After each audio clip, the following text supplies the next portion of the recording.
you have many ideas. There are many things you could pursue.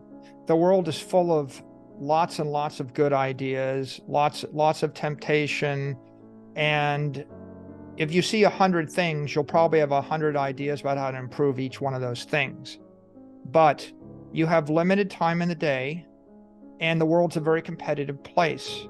And so if you're going to be successful, you pick the one thing that you are most passionate about, and you focus all of your intellectual energy, all your passion, all of your work on the one thing.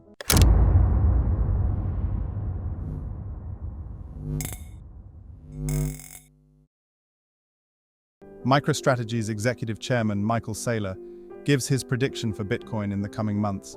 According to Saylor, regulatory intervention in the crypto market will disrupt the operation of digital securities due to their limited adoption. However, he firmly asserts that Bitcoin, being the undisputed, dominant force in the realm of digital assets, serves as the ultimate sanctuary for institutional investors. Saylor is swift to highlight Bitcoin's superior performance compared to other currencies in terms of hedging against inflation, positioning it as a true champion in preserving wealth and shielding hard-earned money from the devaluation of weaker currencies. Let's get right into the interview with Michael Saylor, where he shares his predictions for the future of Bitcoin in the continuously evolving crypto market. The world has 8 billion people, and they all got to do something, right? So leave some space for the other 8 billion people to do their thing. And you figure out what you stand for, right? I mean, oftentimes I describe a pyramid, right? At the top of the pyramid, there's the one thing I say and I focus on publicly, right? Bitcoin advocacy, Bitcoin education. There's the 10 things that I need to do to stay alive, right? I need to cook or clean or move or whatever it is. There's 10 things. But, I'm not posting videos about, my sleep habits or about my exercise habits or about all the other things I do at work, or how I clean out my desk, or how I commute, or my opinions about crossing streets, right?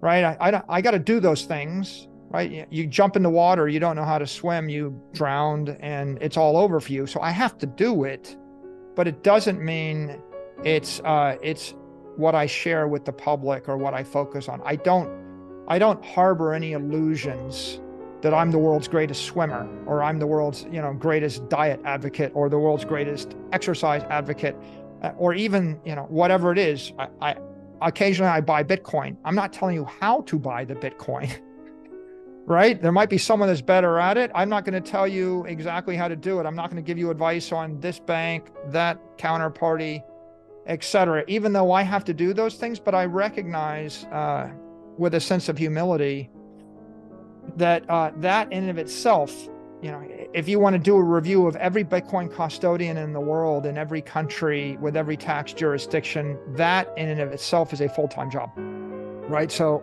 focus. And then, of course, I have hundreds of opinions.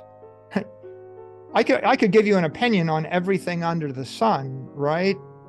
I keep those for my friends and my family, right? I mean, you can share your opinions about, what's your favorite color, and whether you like cashmere fabric, or what kind of shoes you like to wear, or political opinions or business opinions.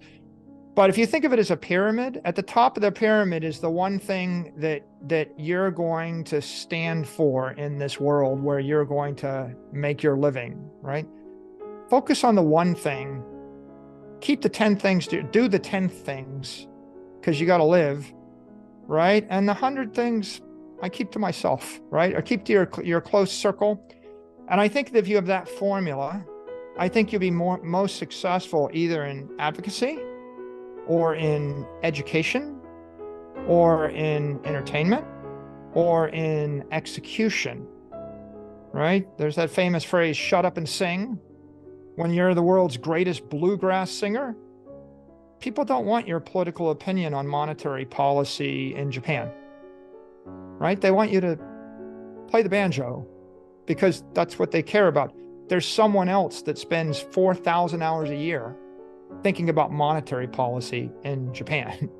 You might have an opinion, keep it to yourself and focus upon, maybe instead of a 2-hour podcast on your political opinions, maybe you create a 2-hour banjo concert. I think that'll run harder. So that's my suggestion. Laser eyes. Laser eyes mean laser focus, mean have some humility. And if you are the smartest person out of 100,000 people, if you're the smartest person out of 1 million people, there's 8,000 other people on the planet that are as smart as you. You see? There's 80,000 people on the planet that are the smartest out of 100,000 person. There's not 80,000 topics that the average person follows, right? You see, the average person follows 100, 200 topics. So if you're the smartest person on the planet in that thing, and you spend 3,500 hours a year in that thing, and you have people that actually are interested in your opinion, I think don't let your ego get out of control and think that just because you have a following in one area that you're now qualified to opine on 99 other things, right? And start to pursue that. The world gets really messed up, I think, when people, they spread their focus too broadly. And as a lot of the problems in the world are people with too much power that have 100 opinions on 100 different things, and they have the power to enforce their opinion on 100 million other people without anybody being able to engage in that discussion. So that's the problem of too much central power. And then I think if you're not lucky enough to own a mega company or a mega country, and you're just an individual working your way up, I think focus upon the thing you're going to do, the thing you're going to stand for, and just be really good at that, the best you can be at that. And try not to get distracted or deluded in your focus, because all these other things are temptations. They're either temptations that make you less excellent in the one thing, or they just dilute your credibility. And it's like, as soon as you express a political opinion on the left or the right, you lose half your audience. You could almost say expressing 10 unrelated opinions cause you to cut your audience in half 10 times. And pretty soon you've got 1 divided by 2 to the 10th as many people that are paying attention to you, because you wanted to opine on all these other things, which they're not going to help you solve your problem. If you're the world's greatest banjo player, telling people how stupid the welfare system is in the 197th country that you're thinking about didn't make your banjo music more enjoyable.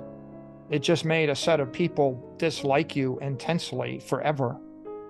And so I would say, that focus. Saylor maintains an unwaveringly bullish stance on Bitcoin, confidently predicting that the impending crash of the US dollar will pave the way for an Bitcoin rally of extraordinary magnitude, surpassing anything previously witnessed by the world.